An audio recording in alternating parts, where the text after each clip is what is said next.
Hello नमस्कार, जय हिंद साथियों। स्वागत करता हूं आपका एडुथर्स के इस ऑनलाइन प्लेटफॉर्म में। दोस्तों, हम आशा करते हैं आप बहुत अच्छे होंगे और आप अच्छे से पढ़ाई कर रहे होंगे। हमारे एग्जाम का डेट आ चुका है, 14 सितंबर को हमारा एग्जाम है। लगभग 7 महीने के आसपास हमारा टाइम है और ये 7 महीना हमारे पूरा का पूरे भविष्य को बदलने वाला है। पूरे भविष्य को अगर आप बदलना चाहते हैं तो मेहनत आपको करना पड़ेगा। और अगर आप ये जो टाइम है, जिस टाइम पे लोग अभी थोड़े से कमजोर भी सुस्त भी पड़े होंगे, हमारे पास 7 महीने का टाइम है, हम क्या करें, कैसे करेंगे। देखिए, अगर आप लोगों से आगे निकलना चाहते हैं, आप लोगों से बहुत ज्यादा स्कोर करना चाहते हैं, तो यही जो टाइम है, जिस टाइम पे लोग मेहनत नहीं करते हैं, उस टाइम पे आपको मेहनत करना है। और क्योंकि देखिए, जब एग्जाम का टाइम आता है, एग्जाम के टाइम में तो उस टाइम पे तो 1 महीने 2 महीने सबको मोटिवेशन रहेगा, सब तैयारी करेंगे। लेकिन अभी के टाइम पे अगर आप अच्छे से तैयारी करेंगे तो लोगों से कई गुना आगे निकल जाएंगे। इसलिए अगर आप अपने भविष्य को बदलना चाहते हैं, सच में आप सीरियस हैं खाकी के लिए, तो आपको अच्छे से तैयारी करनी चाहिए और अभी से तैयारी शुरू कर देनी चाहिए। ठीक है। इसी कड़ी में हमने अंतिम प्रहार की शुरुआत किया था। अंतिम प्रहार के पार्ट 1 में हमने छत्तीसगढ़ की ज्योग्राफी के कुछ टॉपिक को कवर किया था। जो हमारा सेकंड पार्ट है, उसमें हम भारत के इतिहास के कुछ टॉपिक को देखने वाले हैं। जैसे कि टॉपिक के नाम आप देख सकते हैं: पाषाण काल, सिंधु घाटी सभ्यता, वैदिक काल, जैन और बौद्ध धर्म। इन टॉपिक से मिला के कुछ इंपॉर्टेंट क्वेश्चन हम आपसे पूछेंगे और आप उनके आंसर अपनी कॉपी पे लिखेंगे। आपको काउंट करना है। टोटल आज 55 क्वेश्चन है। कितने क्वेश्चन? 55 क्वेश्चन। अगर इन 55 क्वेश्चन में आप 40 प्लस क्वेश्चन को आप सही से इसका आंसर दे देते हैं, मतलब आपकी भारत के इतिहास में अच्छी खासी पकड़ हो चुकी है। अगर मान लीजिए इससे कम क्वेश्चन बनते हैं तो भी कोई बात नहीं, आपको तैयारी में और सुधार करने की जरूरत है। तैयारी में आप सुधार करेंगे, डेफिनेटली आप 55 पे 55 क्वेश्चन बना सकते हैं। आपकी तैयारी को जांचने के लिए हमने अंतिम प्रहार की शुरुआत कर दिया है। हमने देखा पहले कि आपकी थ्योरी कैसी है। थ्योरी अगर आपने कहीं से नहीं पढ़ी है तो आपको अभी पहले थ्योरी पढ़ना चाहिए। थ्योरी आप पढ़ेंगे, उसके बाद जब आप क्वेश्चन पे आएंगे तब आपको पढ़ने का मजा आएगा। ठीक है। तो आप डायरेक्ट एमसीक्यू या क्वेश्चन पे ना आगे पहले आपको थ्योरी पढ़ना चाहिए, उसके बाद आपको क्वेश्चन पे आने चाहिए। तो आप क्या करेंगे, 1 से लेके 55 तक आप काउंटिंग करेंगे। उसके बाद पहले का आंसर क्या है, दूसरे का आंसर क्या है, आप अपनी कॉपी में लिखेंगे। और कितने सही जवाब हुए हैं वो आप हमें कमेंट बॉक्स में बताएंगे। कहाँ पे? कमेंट बॉक्स में बताएंगे कि आपके कितने सही जवाब हुए हैं। ठीक है। तो चलिए हम बिना देरी के चलते हैं पहले क्वेश्चन पे। पहला क्वेश्चन है: भारत का राष्ट्रीय आदर्श वाक्य सत्यमेव जयते, अर्थात सत्य की ही हमेशा विजय होती है, किस प्राचीन भारतीय शास्त्र से उदित एक मंत्र है? बताइए, सत्यमेव जयते कहां से लिया गया है? इसका सही जवाब हो जाएगा ऑप्शन बी। क्या हो जाएगा? मुंडकोपनिषद। तो आप पहले का आंसर आप जो भी लिखा होंगे तो यहाँ पे आपको लिखना है ऋग्वेद है, मुंडकोपनिषद है, ऐसे आप आंसर लिखेंगे। ठीक है। क्योंकि आपको बाद में हम देखेंगे क्वेश्चन देंगे, ठीक है, आंसर नहीं देंगे, ऑप्शन नहीं देंगे।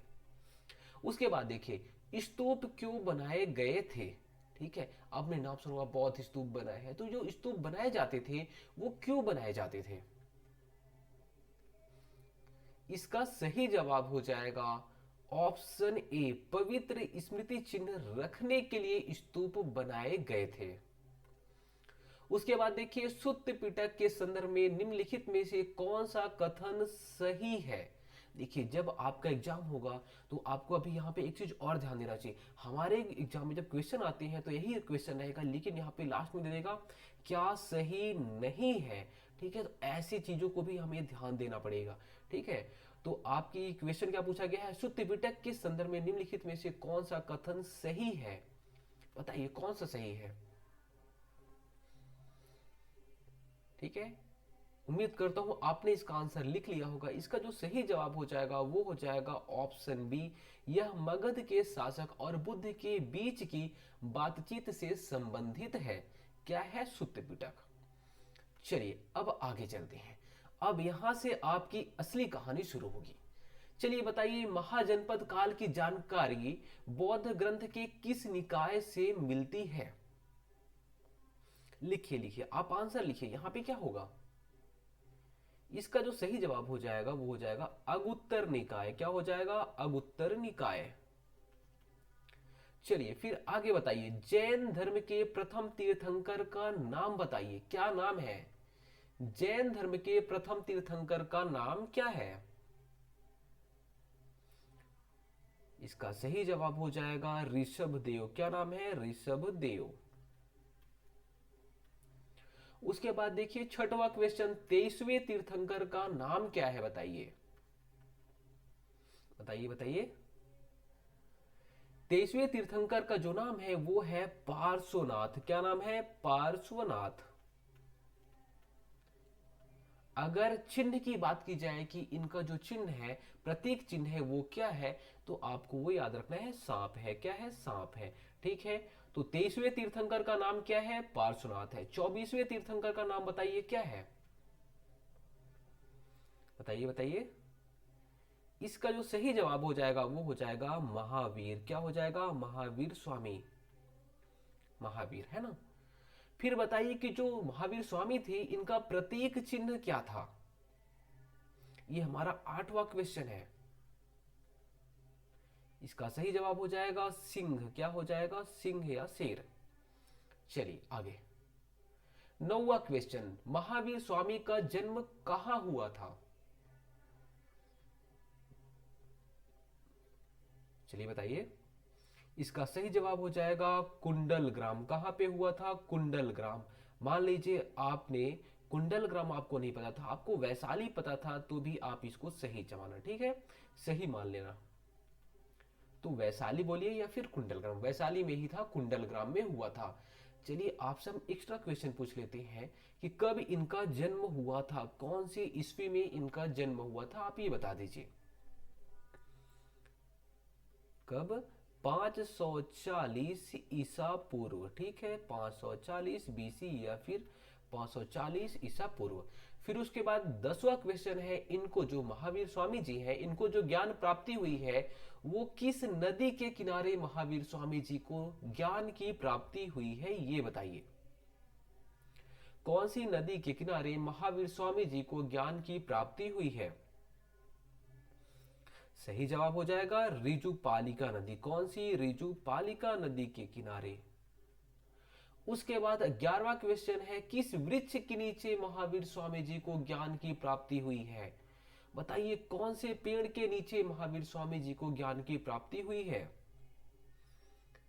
सही जवाब हो जाएगा क्या? साल वृक्ष। क्या? साल वृक्ष के नीचे इनको ज्ञान की प्राप्ति हुई थी। उसके बाद 12वां क्वेश्चन है, प्रथम जैन संगीति कब आयोजित की गई थी?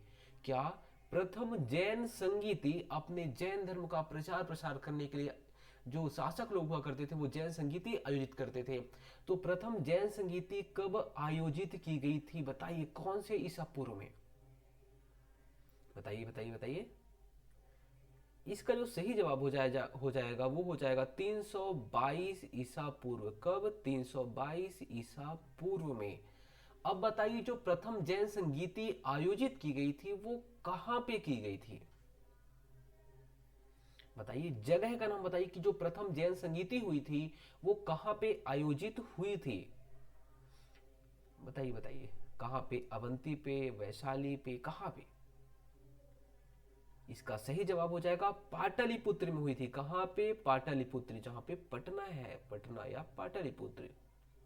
ठीक है।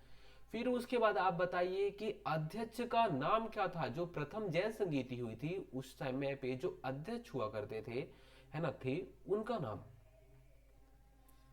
इसका सही जवाब हो जाएगा स्थूल भद्र। कौन थे अध्यक्ष?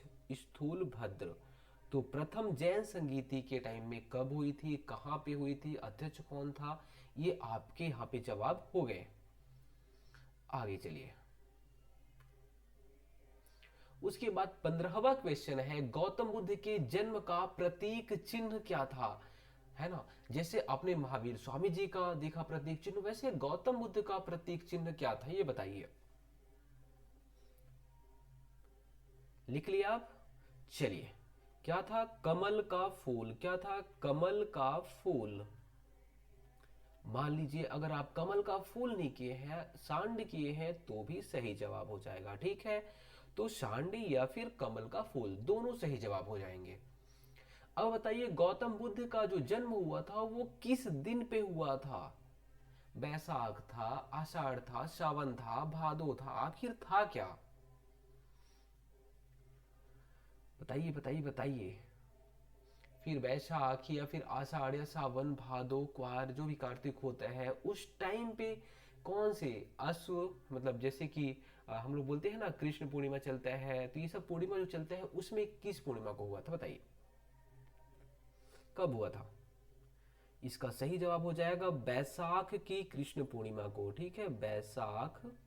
ठीक है, अगर आप बैसाख मंथ भी डाल देते हैं तो भी आपका सही जवाब माना जाएगा। ठीक है, तो उसको आप सही मानना, बैसाख कृष्ण पूर्णिमा को, बैसाख कृष्ण पूर्णिमा को। उसके बाद 17वां क्वेश्चन, गृह त्याग, जो जैसे गौतम बुद्ध जी जो थे वो गृह त्याग किए थे, मतलब घर को जब छोड़े थे या त्याग किए थे, तो उसको क्या कहा गया है?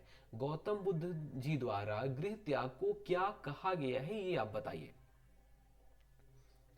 इसका सही जवाब हो जाएगा महाभि, क्या कहा गया था? महाभि निष्क्रमण। ठीक है, महाभि निष्क्रमण कहा गया। उसके बाद बताइए गौतम बुद्ध जी को जो ज्ञान की प्राप्ति हुई थी वो कौन सी नदी के किनारे हुई थी? अभी हमने महावीर स्वामी के बारे में देखा था, अब हम देख रहे हैं गौतम बुद्ध जी के बारे में। गौतम बुद्ध जी को जो ज्ञान की प्राप्ति हुई कौन सी नदी के किनारे हुई थी? इसका सही जवाब हो जाएगा निरंजना नदी। कौन सी नदी? निरंजना नदी के किनारे ज्ञान की प्राप्ति हुई थी। उसके बाद आप बताइए कौन से वृक्ष के नीचे ज्ञान की प्राप्ति हुई थी? बताइए बताइए। देखिए अगर आप ऐसे जवाब दे देंगे जैसे हम यहाँ पे क्वेश्चन पूछ रहे हैं बिना ऑप्शन के, मतलब आपकी तैयारी सच में बहुत अच्छी हो चुकी है। कौन से वृक्ष के नीचे? पीपल वृक्ष के नीचे। कौन से? पीपल वृक्ष के नीचे हुई थी। अब बताइए आपकी जो गौतम बुद्ध जी थे उन्होंने अपना पहला उपदेश कहां पे दिया था? कहां पे दिया था?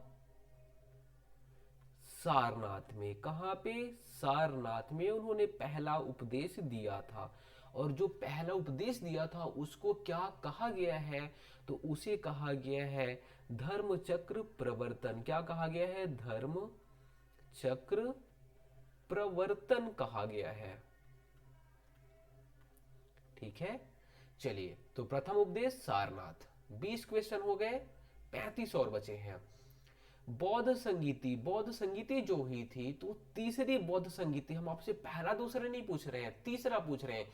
तीसरी बौद्ध संगीति कब हुई थी? आप बताइए टाइम। बौद्ध संगीति में तीसरी बौद्ध संगीति कब आयोजित हुई थी आप बताइए। टाइम, टाइम बताइए। 251 ईसा पूर्व में। क्या 251 बीसी या फिर ईसा पूर्व में? ठीक है, कहां पे आयोजित हुई थी तीसरी बौद्ध संगीति?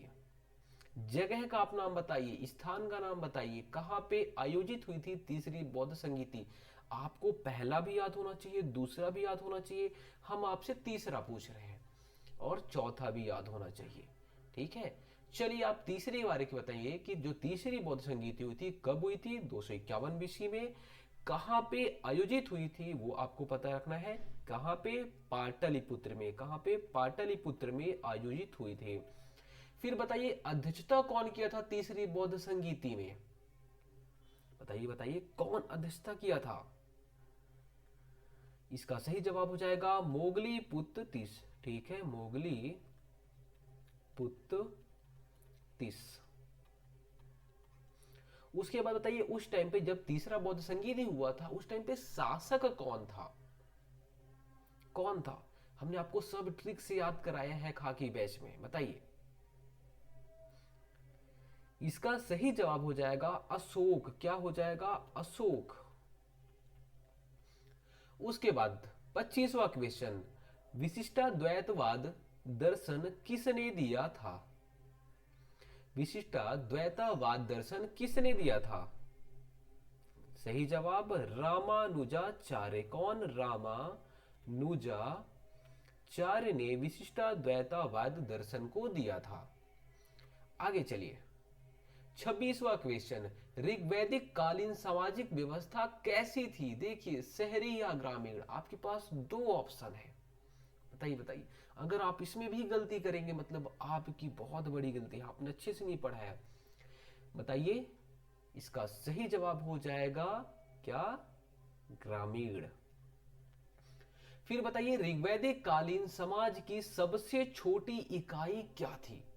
किसकी बात हम कर रहे हैं? ऋग्वैदिक कालीन समाज की या ऋग्वैदिक काल की। उस टाइम पे जो समाज था वो समाज की सबसे छोटी इकाई क्या थी? क्या थी? कुल। क्या थी? कुल। कई कुल से मिलके ग्राम बनते थे, तो सबसे छोटी इकाई कुल थी। अब बताइए, ऋग्वैदिक काल में जुते हुए खेत को क्या कहते थे? क्या कहते थे हम जुते हुए खेत को? क्या कहते थे? उर्वरा कहते थे, उर्वरा, है ना। उसके बाद राजा को स्वेच्छा से दिया गया दान क्या कहलाता था? बताइए बताइए, राजा को जो स्वेच्छा से दिया गया दान होता था ऋग्वैदिक काल में, उसे हम क्या बोलते थे? उसे हम बलि कहते थे। क्या कहते थे? बलि कहते थे। उसके बाद ऋग्वैदिक काल में मुख्य देवता कौन थे? ऋग्वैदिक काल में मुख्य देवता कौन थे? बताइए, जैसे कि आज के टाइम पे मुख्य देव कौन है? बोलेंगे राम भगवान है, राम जी है। ऋग्वैदिक काल में कौन थे मुख्य देवता? कौन थे? इंद्र थे। कौन? इंद्र भगवान। इन्हें हम वर्षा का देवता बोलते थे। किसका? वर्षा का देवता बोलते थे, वर्षा का देवता। इनका 250 बार उल्लेख किया गया है। किसका? इंद्र भगवान का 250 बार उल्लेख किया है ऋग्वेद में। तो मुख्य देवता कौन? इंद्र। उसके बाद मनुष्य और देव के बीच में मध्यस्थता का काम कौन करता था? मनुष्य, हमने आपको खाकी बैच में याद कराया था, ट्रिक से याद कराया था। क्या ये हम मनुष्य हैं, ये देव हैं, दोनों के बीच में मध्यस्थता का काम कौन करता था? कौन देव थे? कौन? अग्नि। ठीक है, अग्नि देवी। ठीक है, तो अग्नि क्या करते थे? तो मनुष्य और देव के बीच में मध्यस्थता का काम। इनका 200 बार उल्लेख किया गया है। किसमें? तो ऋग्वेद में। चलिए आगे, दशराग्य युद्ध किस नदी के किनारे हुआ था? बताइए, दशराग्य युद्ध किस नदी के किनारे हुआ था? रावी नदी, जिसे हम परुष्णी नदी कहते हैं। कौन सी नदी? रावी नदी या परुष्णी नदी के किनारे। आश्रम व्यवस्था में वानप्रस्थ की आयु बताइए, है ना। जैसे कि आपने देखा होगा, ब्रह्मचर्य होता है, फिर गृहस्थ होता है, फिर आश्रम व्यवस्था होता है, फिर संन्यास होता है। तो आश्रम व्यवस्था की आयु बताइए, वो वानप्रस्थ में आश्रम व्यवस्था की आयु बताइए। बताइए बताइए, वानप्रस्थ की आयु कितनी थी? मतलब आप कितने आयु के रहेंगे तो आप वानप्रस्थ में जाना चाहिए, जंगल में आपको जाना चाहिए। उम्मीद करता हूं आपको पता होगा। 50 साल से 75 साल के बीच अगर आपकी आयु है तो आपको जंगल जाना चाहिए, उसके बाद सन्यासी बन जाना चाहिए। फिर बताइए, लोहित अयस्क किसे कहते थे? कौन सी धातु को हम लोहित अयस्क कहते थे? कौन सी धातु को कहते थे? सोना, चांदी, लोहा, तांबा, चांदी, है ना। और बताइए बताइए किसे हो इसको? लोहित अयस्क हम किसे बोलते थे? तांबा को बोलते थे। किसको? तांबा को हम लोहित अयस्क बोला करते थे।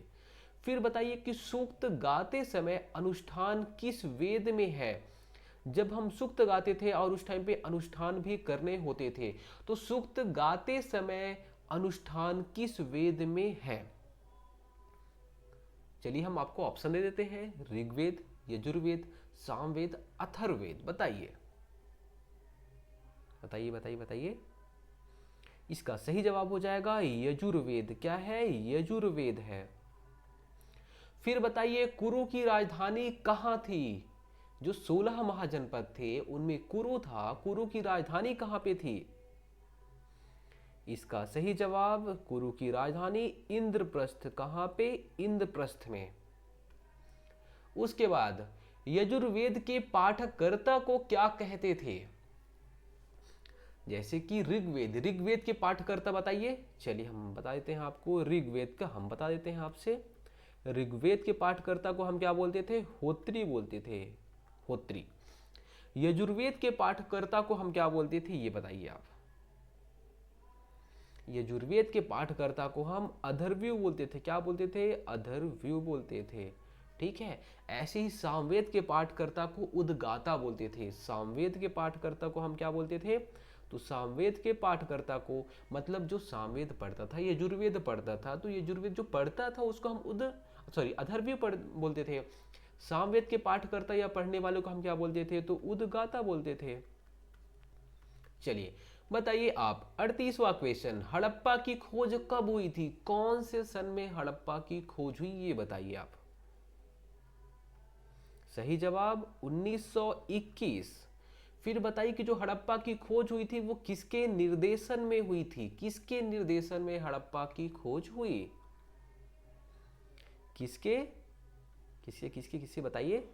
John Marshall. कौन? जॉन मार्शल के निर्देशन में हुई थी हड़प्पा की खोज। किसके द्वारा हड़प्पा की खोज हुई ये बताइए आप। कौन हड़प्पा की खोज किया था? निर्देशन ऑर्डर ये दे दिया कौन? जॉन मार्शल दे दिया है। अब खोज किसने किया था ये बताइए आप। कौन? दयाराम साहनी। कौन? दयाराम साहनी जी खोज किए थे। चलिए अब आप ये बताइए, नृत्य करती हुई नारी की कांस्य प्रतिमा कहां से मिली है? क्या डांस करती हुई एक नारी है जिनकी कांस्य प्रतिमा, कांस्य की प्रतिमा कहां से मिली है? बताइए बताइए बताइए कहां से मिली है? लोथल से, कालीबंगन से, चन्हुदड़ो से, या फिर मोहनजोदड़ो से, हड़प्पा से, आखिर कहां से मिली है? कहां से मिली है? तो मोहनजोदड़ो से मिली है। कहां से? मोहनजोदड़ो से। चलिए हमारा अब 42nd क्वेश्चन, 42वां क्वेश्चन है, योगी की मूर्ति कहां से मिली है बताइए। योगी की मूर्ति आप बोलेंगे यूपी से मिली है। अरे नहीं, वो योगी नहीं, दूसरे योगी, भगवान शंकर की बात हो रही है। ठीक है। तो जो योगी की मूर्ति है, सिंधु कालीन योगी की मूर्ति, वो कहां से मिली है? बताइए बताइए कहां से मिली है? हड़प्पा से मिली है। कहां से? हड़प्पा से मिली है। जूते हुए खेत के साक्ष्य कहां से मिले हैं? बताइए, जगह के नाम बताइए, आपको याद है क्या? देखिए 4 ऑप्शन रहेगा, आप वही गलती करने वाले हैं। हड़प्पा, मोहनजोदड़ो, कालीबंगन, लोथल, रंगपुर, यही जगह आपको मिलेंगे वहां एग्जाम में। आपको कितनी अच्छी सी चीजें याद है वो यहां से पता चलेगा। जूता हुआ खेत कहां से? बताइए बताइए कहां से? कालीबंगन से। कहां से? कालीबंगन। काले रंग की चूड़ियां कहां से? कालीबंगन से। जूते हुए खेत कहां से? कालीबंगन से। फिर बताइए आप, हाथी दांत का पैमाना कहां से मिला हुआ है? कौन सी जगह से मिला हुआ है? देखिए मस्त भजन कीर्तन भी हो रहा है, थोड़ा सा आपको आवाज जा रहा होगा, तो आप मस्त एंजॉय करते रहिए और यहाँ पे आंसर भी सही टिक करना है। ठीक है। बताइए हाथी दांत का पैमाना कहां से मिला हुआ है? कहां से? लोथल से मिला है। कहां से? लोथल से हाथी दांत का पैमाना मिला हुआ है। फिर बताइए आपकी पशुपति शिव की प्रतिमा कहां से मिली है?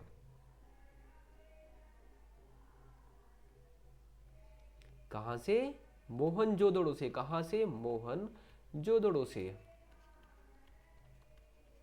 उसके बाद आप ये बताइए कि जो सिंधु समाज था, सिंधु घाटी सभ्यता था, उसमें जो समाज हुआ करता था वो कैसा समाज था? मातृसत्तात्मक था या पितृसत्तात्मक समाज था? बताइए बताइए। जो सिंधु घाटी सभ्यता थी उसमें उस टाइम पे समाज कैसा था? मातृसत्तात्मक या पितृसत्तात्मक? आपका ऐसा कैसे अनुभव हो रहा है? क्या अनुभव हो रहा है वो सब चीजों को देख के? सिंधु घाटी सभ्यता को जब आपने पढ़ा होगा तो आपको पता चला होगा ये समाज कैसा है। आज के टाइम पे कैसा समाज है? पितृसत्तात्मक है। उस टाइम पे कैसा था? मातृसत्तात्मक समाज था। अगर हम वैदिक काल की बात करेंगे तो वैदिक काल में पितृसत्तात्मक समाज आ जाता है, उसके बाद में हमेशा पितृसत्तात्मक समाज ही रहते हैं, है ना। और कुछ कुछ जगह पे आपको थोड़ा सा दिखेगा, जैसे कि आंध्र सातवाहन टाइम पे।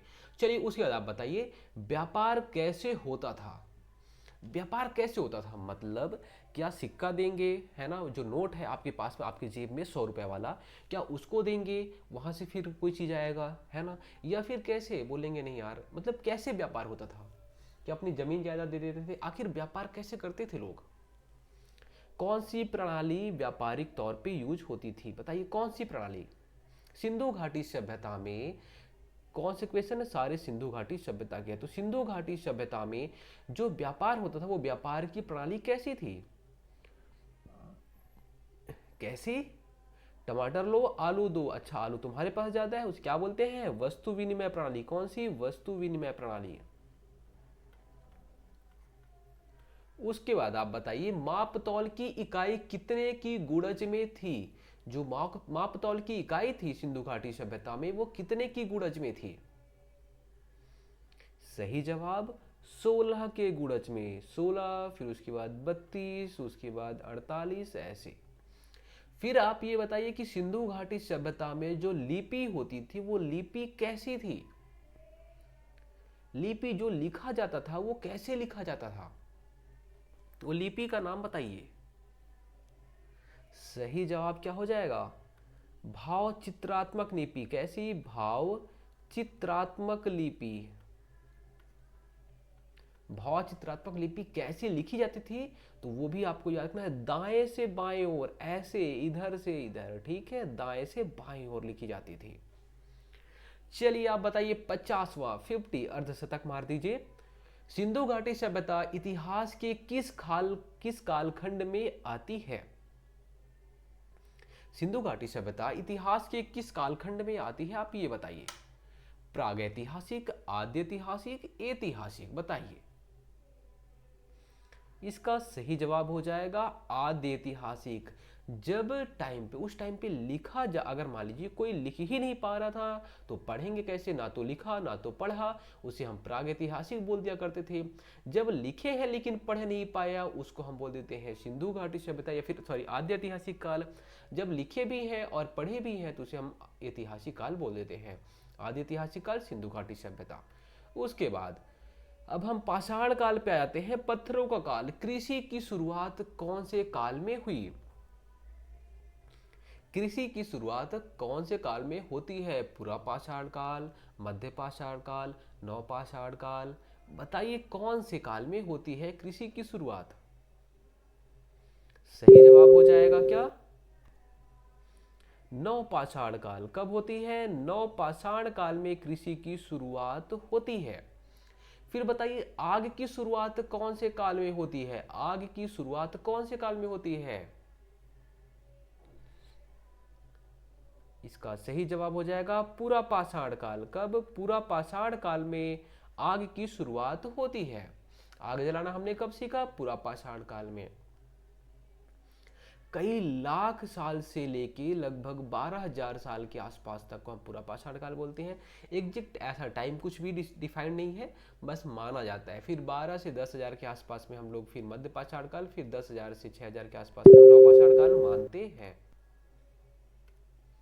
चलिए उसके बाद आप बताइए प्रथम फसल के साक्ष्य कहां से मिले हैं। प्रथम फसल के साक्ष्य कहां से मिले हैं, आप ये बताइए। सिंधु घाटी सभ्यता में प्रथम फसल के साक्ष्य कहां से मिले हैं, कहां से मिले हैं, ये आपको याद होना चाहिए। कहां से, मेहरगढ़। कहां से, मेहरगढ़ से मिले हैं। मेहरगढ़ अभी कहां पे है, बलूचिस्तान पे है। कहां पे है, बलूचिस्तान पे है। चलिए उसके बाद आप ये बताइए कि प्रथम फसल की जो, अब ठीक है, जो प्रथम हमारी फसल थी वो आखिर फसल क्या थी। प्रथम फसल, आप इसमें से दो ऑप्शन टिक कर सकते हैं जो भी सही लगेगा, लेकिन आपको यहाँ पे एक तो सही जवाब देना पड़ेगा। आप बताइए कुछ भी, इतनी सारी फसल आप जानते होंगे, आप कद्दू जानते होंगे, चलिए वो तो फसल नहीं, एक तरीके सब्जी हो जाती है, फिर भी आप चावल जानते होंगे, गेहूं जानते होंगे, है ना, अरहर हो गया। ये जो फसलें हैं इनमें कौन सी फसल थी, आप ये बताइए कौन सी फसल। तो जौ फसल। कौन सी, जौ फसल। जौ या गेहूं की फसल हमारी प्रथम फसल थी, ठीक है। साक्ष्य कहां से मिले हैं, मेहरगढ़ से मिले हैं। अगर आपसे कोई पूछ ही ले, उसको बहुत ही ज्यादा मन कर रहा है कि चावल के साक्ष्य कहां से मिल गए हैं, आप ये बता दीजिए कि हमारा छत्तीसगढ़ में चावल बहुत होते हैं, तो चावल के साक्ष्य सबसे पहले कहां पे मिले हैं, कोल्डी हवा से मिले हैं। कहां से, कोल्डी हवा से मिले हैं। कोल्डी हवा ये कहां पे है, यूपी में है। कोल्डी हवा यूपी से चावल के साक्ष्य मिले हैं। तो 54 क्वेश्चन हो गया। आज का हमारा लास्ट क्वेश्चन, पूरा पाषाण काल स्थल की खोज किसने की थी ये बताइए। जो पूरा पाषाण काल की स्थल हैं उन स्थलों की खोज किसने की थी? किसने की थी? Robert Robert Bruce foot. ठीक है, तो दोस्तों उम्मीद करता हूँ आपको चीज़ें थोड़ी सी क्लियर हुई होंगी और आपने अच्छे से सारी चीज़ों को डिफाइन मतलब देखा होगा, अच्छे से सॉल्व किए होंगे। अब आपको कमेंट में बताना है कि आप आखिर आपके कितने क्वेश्चन सही हुए हैं। 55 क्वेश्चन, अगर आपके 40 प्लस क्वेश्चन सही हुए हैं, 40 से 45 के बीच में, मतलब आपकी अच्छी तैयारी हो चुकी है। अगर आपके 45 से 55 के बीच में हो रहे हैं, मतलब आपकी तैयारी बहुत अच्छी चल रही है। ठीक है, अगर आपके 40 से कम हुए हैं तो आपको अभी सुधार करने की ज़रूरत है। आप जहाँ से भी थ्योरी पढ़ रहे हैं वो वहाँ अच्छे से चीज़ों को पढ़िए। अगर आप थ्योरी अभी तक नहीं पढ़े हैं कहीं से, तो आप हमारा खाकी बैच ज्वाइन कर सकते हैं। खाकी बैच ज्वाइन करने के लिए 9131622064 पर कांटेक्ट कर सकते हैं। धन्यवाद।